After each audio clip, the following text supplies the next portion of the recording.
Et aujourd'hui, nous avons invité Patrick Chiusi. Vous êtes producteur à Lyon d'une maison qui s'appelle C Productions Chromatique. Qu'est-ce que vous venez chercher, vous, à Cartoon Movie?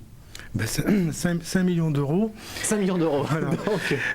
En fait, en 2-3 jours, je vais pouvoir rencontrer aussi bien les distributeurs français et étrangers, les chaînes de télévision françaises et étrangères, les éditeurs, les coproducteurs, les studios, dans un seul lieu unique. Et ça, à mon avis, c'est incontournable pour quelqu'un qui a un projet comme moi, qui aurait peut-être un peu du mal à aller voir tout le monde d'un seul coup.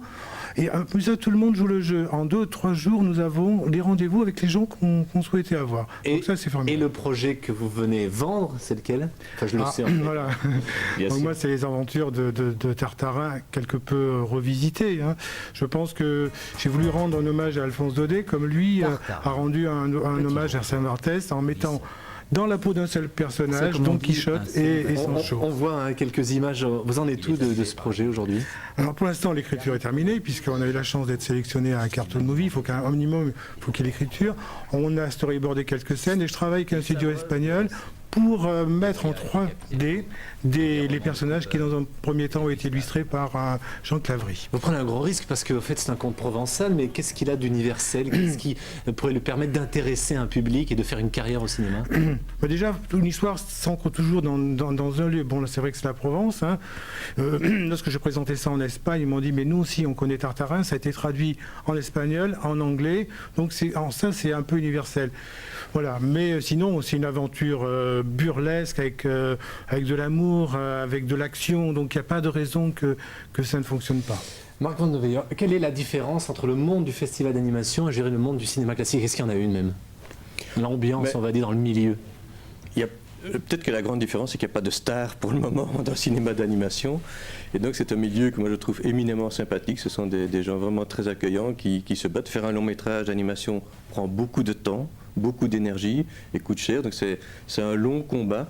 Et donc les gens sont obligés d'être très patients et n'ont pas la vie facile. Les producteurs, dont celui qui est ici, dont M. Chiusi, c'est pas facile pour eux de trouver tout le financement, c'est certain. M. Chiusi et vous-même, M. Van de Veyer, comment vous expliquez, on a l'impression depuis 10 ans, on n'a jamais vu autant de films d'animation, que ce soit Pixar, Disney, même Folle Image.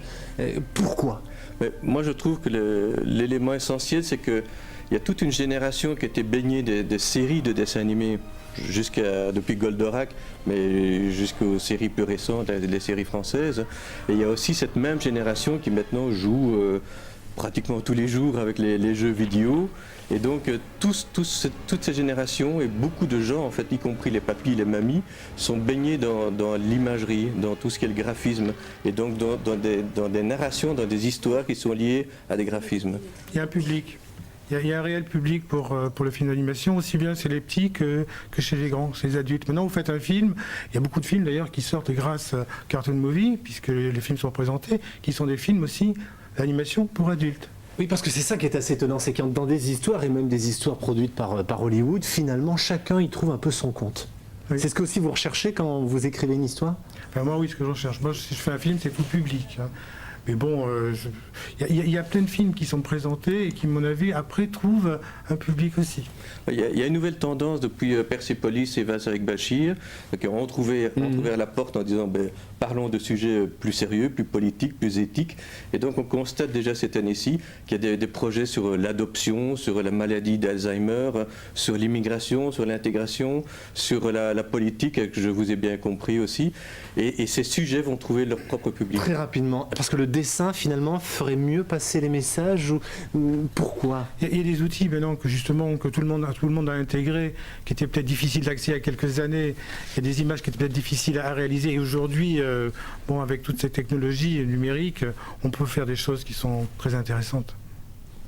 Oui, aussi, je pense qu'en dessin animé, on connaît un peu la même évolution qu'en bande dessinée. Voilà, j'allais vous faire effectivement il y a 20-30 ans déjà.